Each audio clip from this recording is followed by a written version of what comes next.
Attention sida, danger, attention sida, Boka, danger, attention sida, Osana Mayele, danger, Mayele, sida, Monene, danger, sida, Boka, danger, attention sida, Osana Mayele, danger, Mayele, sida, Monene. Sida, vous en parlez dans votre famille? Cédric aimerait savoir.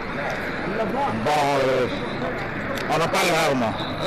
Vous ne conseillez pas vos neveux, peut-être pas vos enfants, mais vos neveux. Mais ne donnez-vous pas quelques conseils, des orientations Bien sûr, de temps en temps. Mais de toute façon, on en parle à la télé, donc je suppose qu'ils sont au courant. Je suppose. Oui, qu'ils sont au courant, parce que c'est... Dans les médias, on en parle. Daddy, j'aimerais savoir, vous avez déjà utilisé le préservatif féminin dans votre couple? Ou sinon, l'avez-vous déjà vu? Bon, dans mon couple, je l'ai déjà utilisé. Mais il y a longtemps. Je ne le fais pas tout le temps. Et il y a Evan qui aimerait savoir votre idée, vos connaissances sur les origines du sida. Bon, mais... il y a plusieurs hypothèses, mais...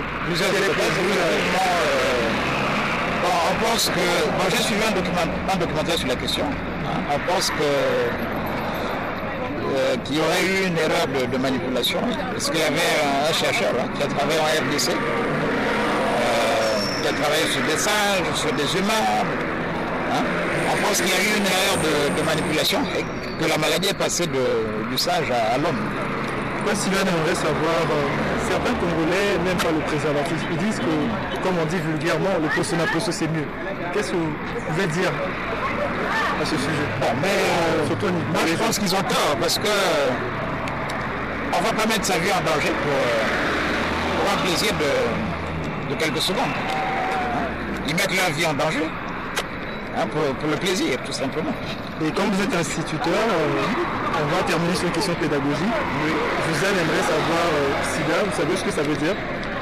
Ah oui, je pense syndrome immuno-déficitaire acquis, quelque chose comme ça. Déficience acquise. Voilà. C'était pas mal. Nous vous remercions beaucoup pour le temps que vous avez accordé. Passez une bonne journée. Merci. Les malades se cachent encore, donc il faudra peut-être que le message passe un peu pour les faire comprendre qu'en se cachant, c'est pas une bonne chose pour eux. C'est peut-être d'aller vers les services adéquats pour qu'ils soient un peu plus en charge et ça permet d'allonger leur vie. C'est vrai qu'il aimerait savoir. Le sida, vous en parlez au sein de votre famille, l'usage du préservatif? Pratiquement tous les jours. Avec vos enfants? Avec les enfants, avec mes patients, s'il faut dire, en tant que de la santé, donc je suis là, j'en parle dans mon quotidien. Chérie, aimerait savoir, aujourd'hui, existe-t-il un remède efficace pour obtenir une guérison totale ou bien on peut se cantonner à ce que disent les gens, Dieu m'a guéri du sida? Mais est-il un remède scientifique? Bon, scientifiquement, je dirais non, parce que je dirais qu'il y a des remèdes qui permettent d'allonger la vie, mais pas carrément détruire ou peut-être anéantir le microbe. Non. Anaïs, j'aimerais savoir, vous-même en tant que pharmacien, avez-vous déjà fait le test pour savoir si vous êtes... Évidemment. Je vais le faire peut-être chaque 6 mois, pas 3 mois, mais je vais le faire régulièrement pour être un peu plus sûr et plus vivre normalement et en paix. Chérie, j'aimerais savoir, le sida, ça vous fait peur? Comme toute personne.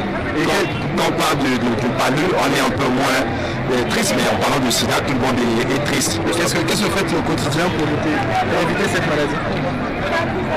Tout ce qu'on pratique, tout ce que nous connaissons et tout, d'éviter, d'avoir des comportements sains en fait. Pourquoi Sylvain aimerait savoir pourquoi certains Congolais n'aiment pas l'usage du préservatif? Ils préfèrent, comme on dit, le poso na poso. Peut-être que parce que le message n'est pas encore bien passé, parce qu'il y a certains qui nient encore peut-être l'existence du sida et tout. Donc ils ne se rendent pas compte que réellement le sida existe et tout. Ils peuvent attraper le sida en allant, en faisant les rapports non protégés. Donc il y a certains qui ne sont pas encore sûrs que le sida existe par ignorance. Donc ça sera peut-être au pouvoir public et nous autres qui sont peut-être acteurs de la santé de faire comprendre que le sida existe afin qu'ils prennent plus conscience pour se protéger en fait. On va terminer avec une question de Josiane, question pédagogique. Le sida, ça veut dire quoi? Sida, c'est dans l'immunodéficience acquise. Merci et nous avons confiance que vous êtes réellement un pharmacien. Merci beaucoup. Bonne journée à vous. Merci beaucoup. Attention.